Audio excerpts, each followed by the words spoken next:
Welcome to Pacific Northwest Mike Check, where Mike Connolly, owner of Windermere Real Estate Central Inc. in Kirkland, shares his lifetime of experiences as a successful businessman, real estate broker, and Pacific Northwest enthusiast. Throughout this podcast, Mike will be interviewing passionate experts in the industry who will give you a new perspective on the world of real estate, business, and life. Hello, everybody. Welcome to episode number 14 of Pacific Northwest Mike Check. It is really good to have you tune in. Very excited with our guest today, Ms. Natalie Reber, Executive Officer of Attain Housing, and Development Director Carol Ryan. Really good to have you on board. So appreciate you taking a few minutes to spend with us.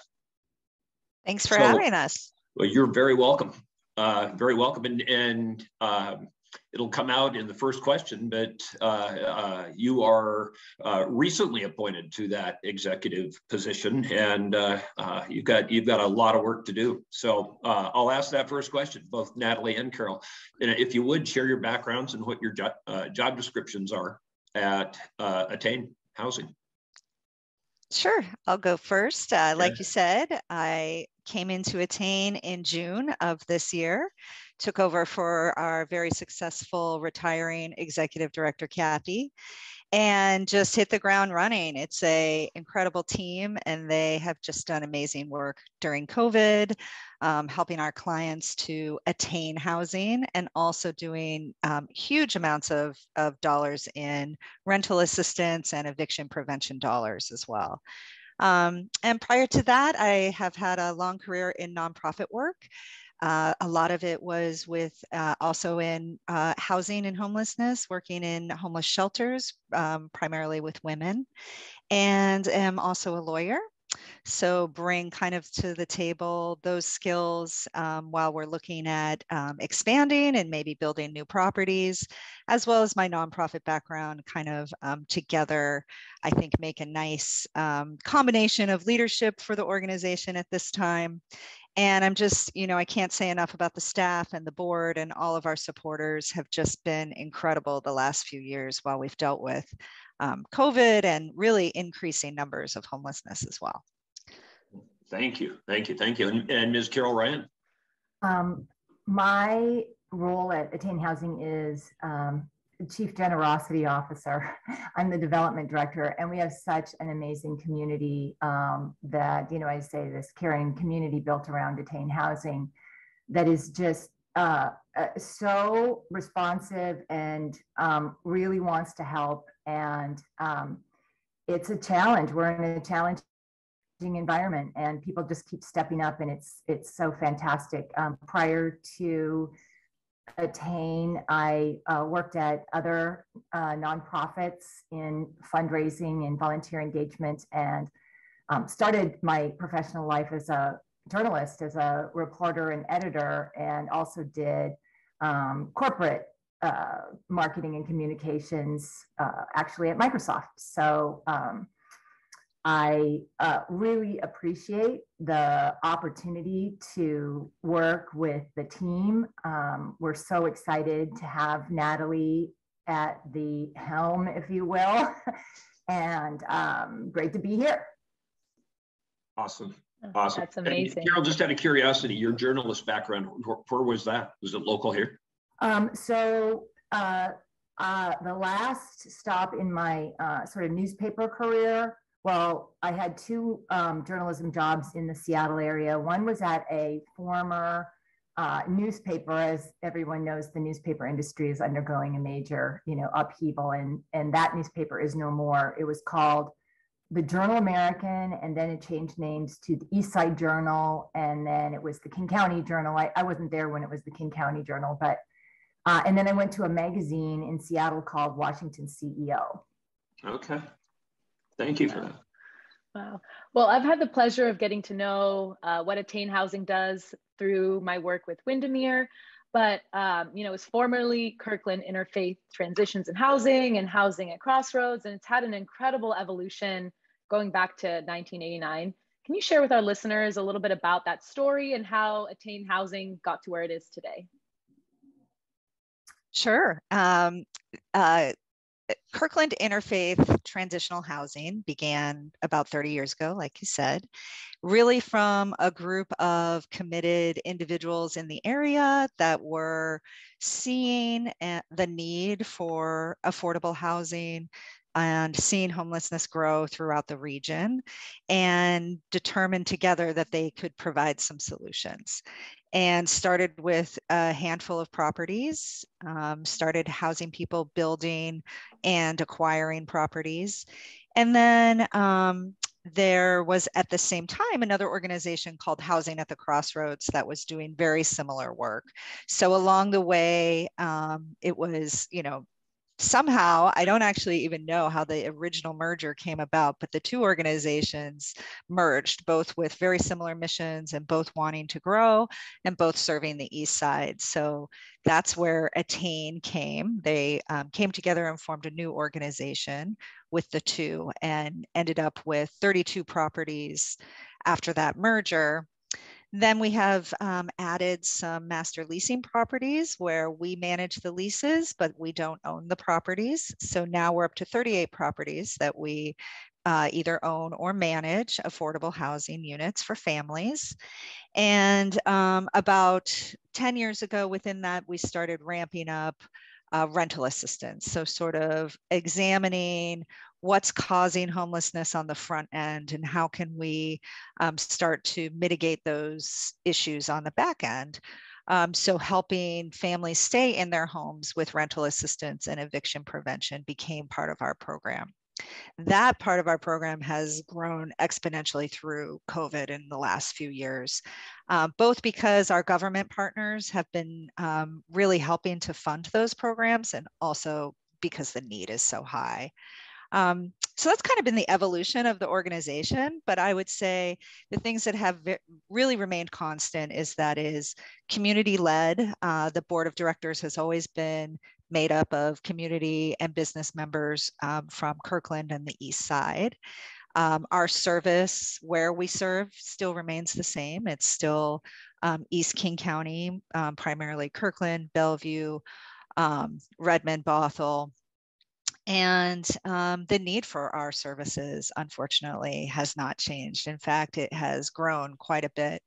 And as we'll talk about later, the numbers in King County can be quite disheartening when we see them rising for families facing homelessness. And that's why we continue to remain, and our community is very supportive of us. And we hope to keep growing and potentially building next year and providing even more affordable housing. Just some question to that, Natalie, and you make it clear on your website, Attain does mean growth, right? It means to acquire. What is the, wave a magic wand 5 years down the road, you've got 38 units now, properties now. What would that look like in your perfect world? 5 years? I would say in 5 years, maybe 45 or 50, and in 10 years, 65 or 70. Well, yeah. That would be my goal, maybe 6 to 10 units every couple years. Yeah. Yeah, that's awesome. Kind of segues into the next question, and you referenced it as well. And I took some numbers from actually just your most recent mailing, and it cited King County Regional Authority on Homelessness reported that there are mid-year last year 9,400 King County families experiencing homelessness, 1,400 of which have kids. We've got 38 units with Attain. How many Attain-like organizations are out there putting efforts together to try to resolve this crisis that just keeps growing? I would say we are members of a coalition called the Seattle King County Coalition on Homelessness, okay. Which, many providers, both those that provide affordable housing and sheltering services, but also folks that provide healthcare or food banks or, the kind of other services that homeless families need. That organization membership is probably about 150 organizations. Wow. Of those, though, the numbers that are serving, affordable housing are very few, particularly on the East Side. There is another affordable housing provider, Attain Housing, which provides housing on the East Side. Plymouth Housing Group, which is quite large in Seattle. They have 1 or 2 East Side properties. But the East Side and South King County really have been neglected in this area of affordable housing for a very long time. Some because there's been a misinformation that the need isn't there. Some is just the will isn't there. And some is just it's very expensive to build affordable housing, and the return on it is hard to show on the front end. When you're talking about eradicating poverty, generational poverty that maybe will take 20 or 30 years to actually see the result of that, versus a landlord who can see the result of their investment if they're renting at market rate, within a couple of years. So there's a lot of factors contributing to it, but I feel like each year we become a little more well-known. Each year the coalition does a better job of educating the community. And unfortunately, each year the numbers grow, so the community is seeing firsthand really what the need is. Yeah. That is a huge coalition of organizations. That's impressive. Yeah, that is. Well, through my work with Windermere and Attain Housing, one of the most surprising things that I learned along the way is that a lot of the homeless families are, one paycheck or one accident away from homelessness, which is not necessarily how we think of homelessness.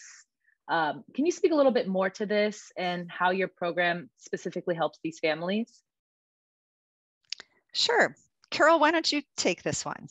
Tell Sure. a story, maybe. Yeah. Well, yeah, thank you. And the homeless families that are one paycheck or one accident away from homelessness is just the, income inequality that we've, been increasingly aware of, through COVID. There's this disparity that just keeps showing up, right? Of how, it's just people who are making a maybe a living wage, who are working multiple jobs, and who are living paycheck to paycheck, and something happens, someone has an injury on the job, their car breaks down, they pay for the repair of the car instead of their rent, and now they're at risk of eviction. So we're going to talk in the next question about our programs, but the phenomenon of the, homeless families are working people. They have jobs. Their jobs don't pay them enough money to live in a house, or an apartment, and maintain that apartment. And do we pay for food, or do we pay for rent? Do we pay for the car repair, or do we pay for the if I can't work because I'm injured? These are all the issues that that people are navigating, and especially on the East Side, it might not be so visible, but we hear from these folks every day. Boy, that's tough work that you do, right? Our team is absolutely incredible. They take these calls every day. They do so with composure. They're constantly improving their processes, constantly thinking about what is the experience like for somebody who's in this crisis? What is it like for somebody who's telling this story about their cancer or, COVID, or, and they're really, really doing everything they can to serve even the people who call, who are, we're a family-oriented program, but even the people who call who don't have a minor child. So even those folks, the team is answering the phone and helping them navigate their way to resources that can help them. Wow, impressive group you've got there, and I've met many of them, so I know those folks. Which now you've referenced your programs and the kind of the signature programs at Attain. I'm aware of transitional housing is one, stable home is another, and then holiday giving. Can you run down what all these programs are about? We've mentioned them, but how do they work? Sure, I'll talk about the first two, and Carol can hit the last one. Okay. Our transitional housing program is exactly that. It's our units of affordable housing where families stay for up to 2 years. The first year of their program is really just stabilizing, helping them to access resources that are in the community, making sure the kids are stable in the school district, kind of all those pieces. And year number 2 is really finding the next permanent place to stay. And a very high percentage of our families, over 80%, do find permanent housing at the end of that 2-year program or before the end of the 2 years. So we're really proud of that program, and that's the one where we're hoping to add some units to. Most of our families have 2 to 3 children, so most of our units are 2 or 3 bedroom.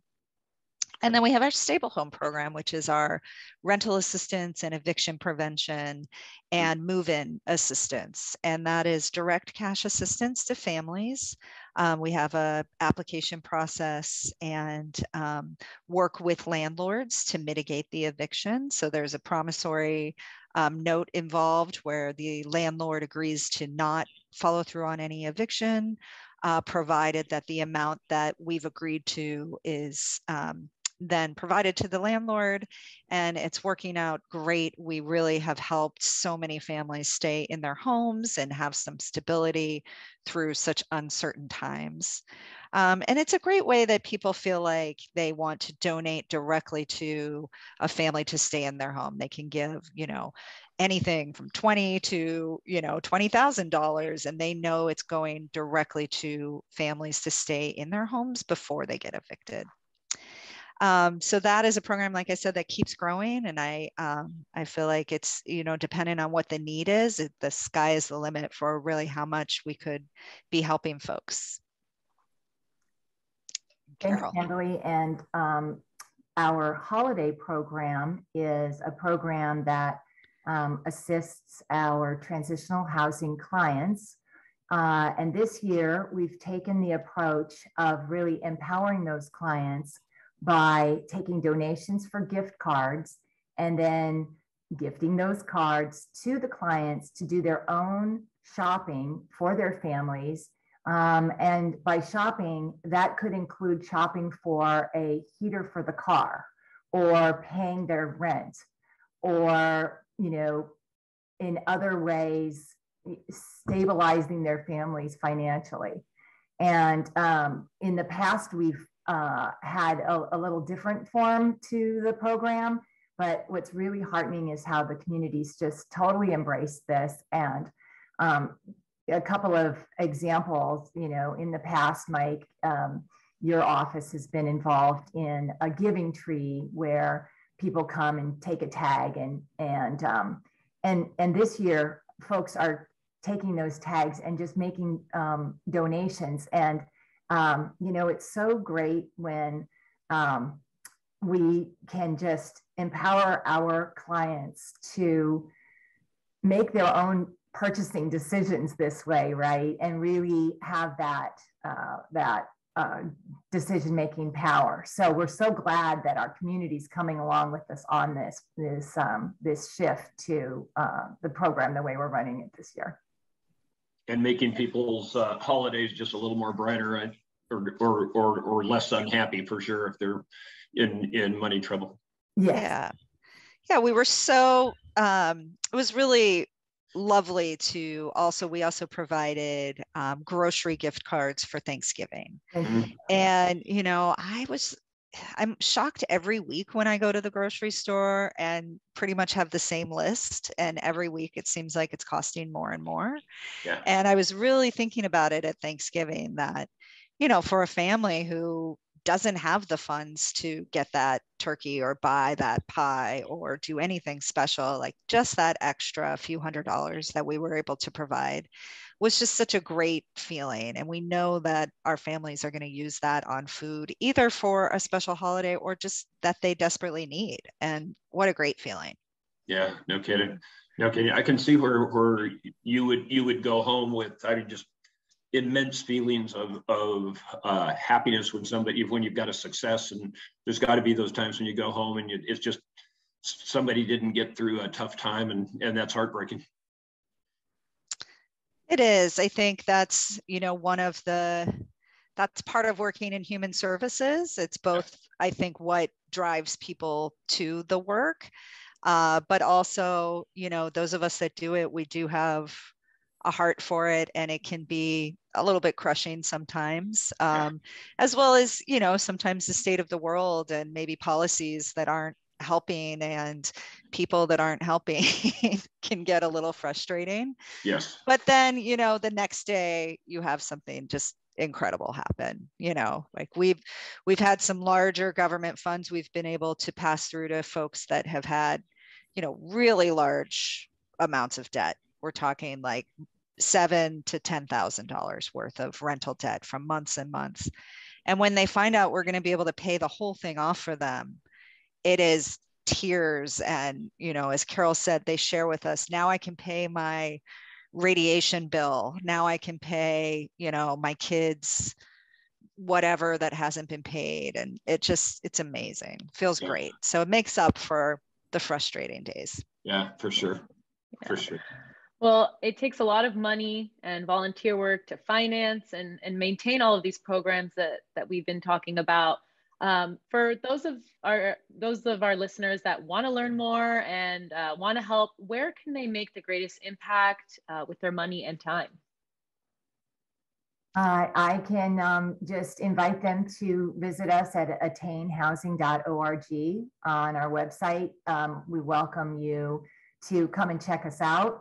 I was just going to share that we did an interview with one of our former clients, and while there are a lot of the evidence shows up every day of how things aren't working, the resilience of our clients is so inspiring.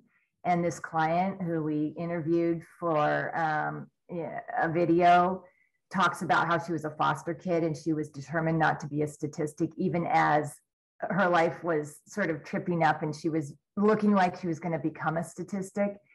And she's interviewing with Greg, our program services director, and her 2-year-old's bouncing on the couch. And she's in such a good place today.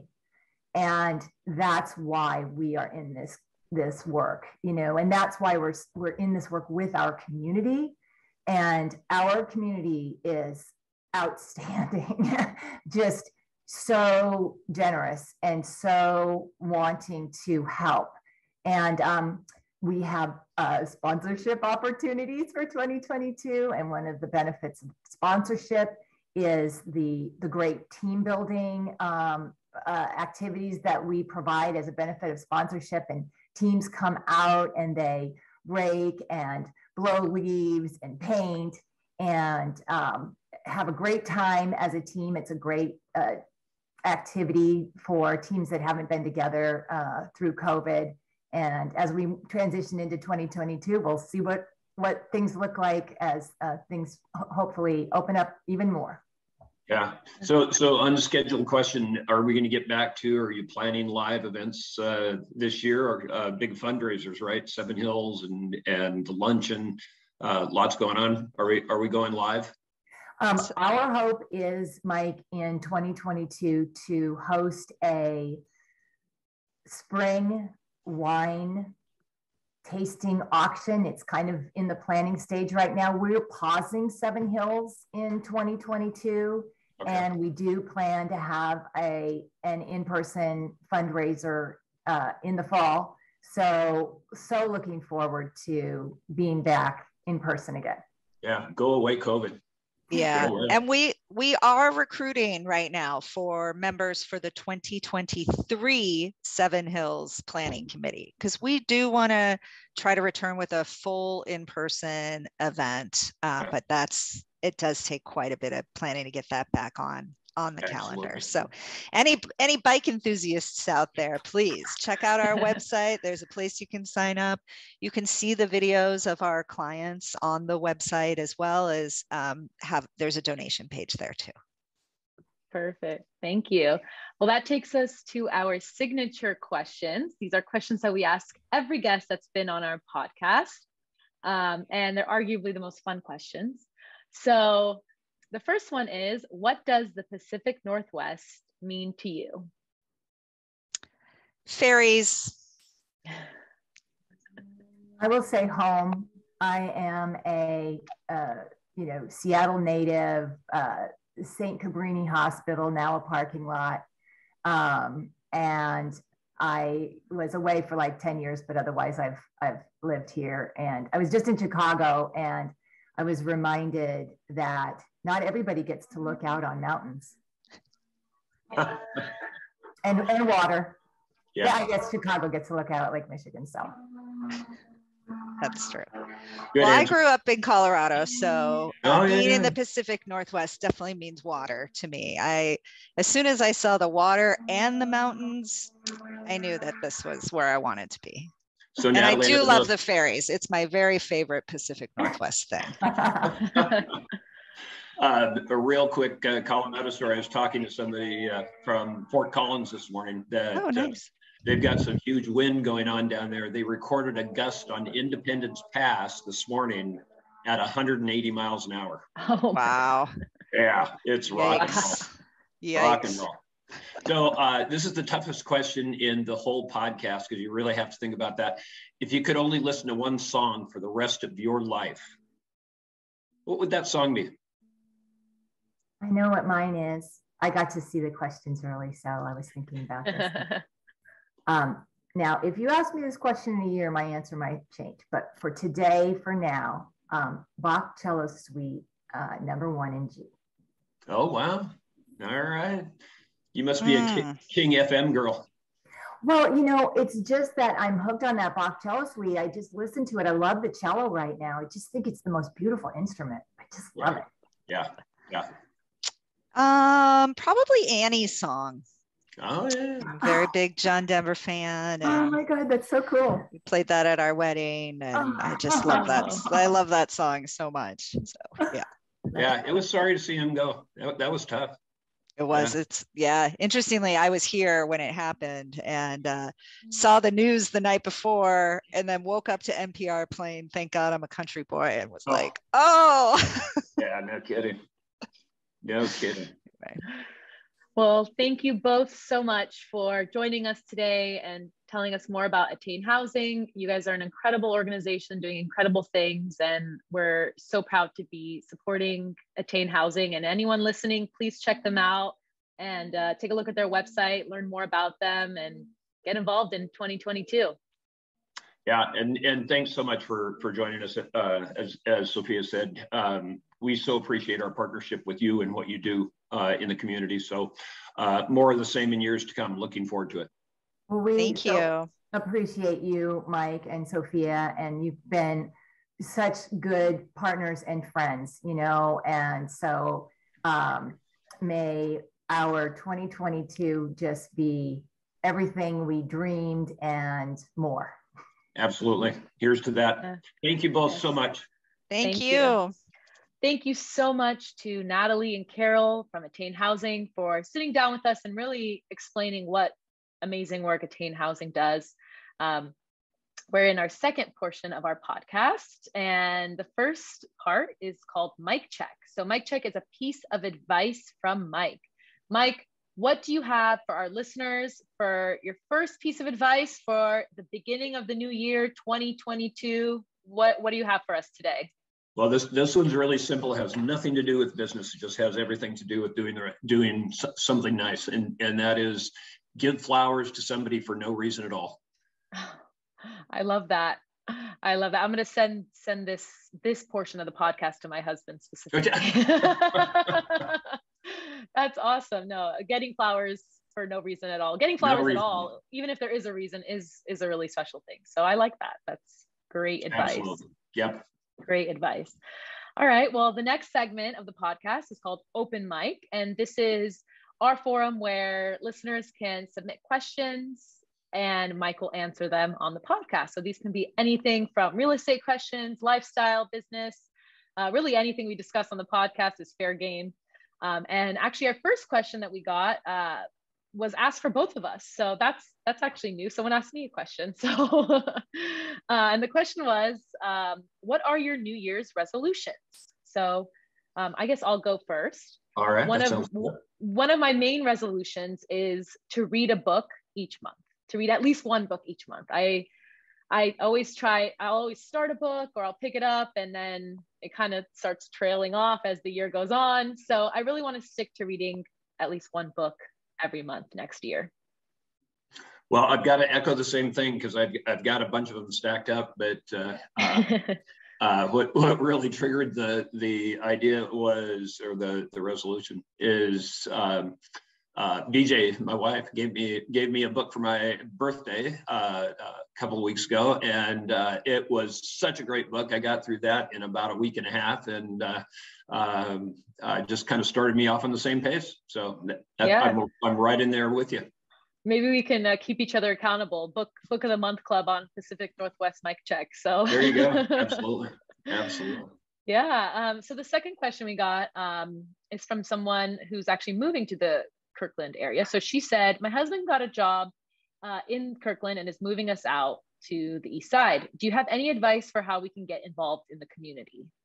Yeah, well, certainly Natalie in the question answer brought that up. We'd love to have people on board. We've got a lot of spaces for them to help with our properties and so on. So Attain is a great place. The Kirkland Chamber, a lot of volunteer opportunities, and then Kirkland Downtown Association, all great ways to kind of integrate into Kirkland lifestyle. Yeah, definitely. And for those of you listening, if you don't already follow our social media page, we are Kirkland. We showcase different businesses, restaurants, organizations, events, just all things Kirkland. So that's also a great place to check out. Awesome. So that wraps up our first podcast of 2022. Pretty incredible. Mike, who's our next guest? So our next guest will be representative from Seattle King County Realtors, kind of getting back into a little bit of industry discussion and just to outline the great work that they do in not only the real estate industry, but also in community. So looking forward to that. Yeah, amazing. Well, we want to thank both Natalie and Carol and all of our listeners for tuning in to Pacific Northwest Mike Check. You can listen to our podcast every first Wednesday of the month. There's a new episode, and we're on YouTube, Spotify, Apple, Amazon, pretty much anywhere you can get a podcast. You can find Pacific Northwest Mike Check. So go ahead and check us out on different platforms. And thanks for tuning into our podcast. Appreciate it so much. Thanks. Thank you for listening to Pacific Northwest Mike Check. Tune in every first Wednesday of the month to learn something new about real estate, business, and life.